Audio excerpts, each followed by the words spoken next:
So Hibernate is an amazingly complex and capable and agile technology that you're going to really enjoy once you get it all set up.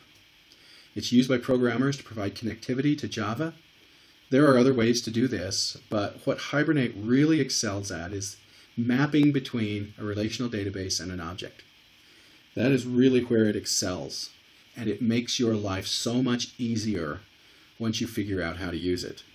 It also will show you the usage of some patterns that we don't really talk about in this class very much, but they're very useful for programming, like singleton, proxy, and the factory pattern. You're going to have to go out and download the libraries for this at hibernate.org. I provide a reference a little bit later that'll help you out there. Hibernate is used very extensively in software development because it really can reduce the amount of time and effort that it takes to connect to a database and provide the functionality that it does, especially when your database ends up being quite complex with one-to-many and many-to-many relationships and such. It can be very fast as far as its response time. It adds some additional security that you're not necessarily going to get in other ways. Ultimately, it allows you also to change databases. If today you're using MySQL and tomorrow you want to use Oracle, you can make that change without really changing any of your code. So it's an incredible thing. It's a little tricky to get set up, and so I wanted to at least list here for you the basic pieces that make up a Hibernate application.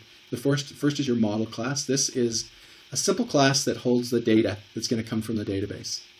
The second is obviously your database itself, a table. It needs to have fields that map or are closely related to the ones in your model class.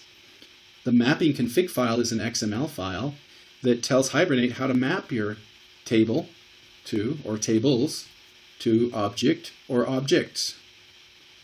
It also has a Hibernate config file. This XML file really helps to connect Hibernate with your database. So it tells all the connectivity about how that all works. And then last you have your program. And your program is going to kind of connect all of these pieces together and make it work. So that's really the summary of Hibernate. Here are the references. Again, the top reference is really how to get to Hibernate, where you can download the library. And there are some other good references. Just a couple of things I want to cover as far as getting to basic on this. Start with something super, super simple. Start with a single table with a few fields, a really small model class, very simple mappings, maybe just one, everything really simple. That is going to, then you can build from that, right? You can start there as a base and you can build from that.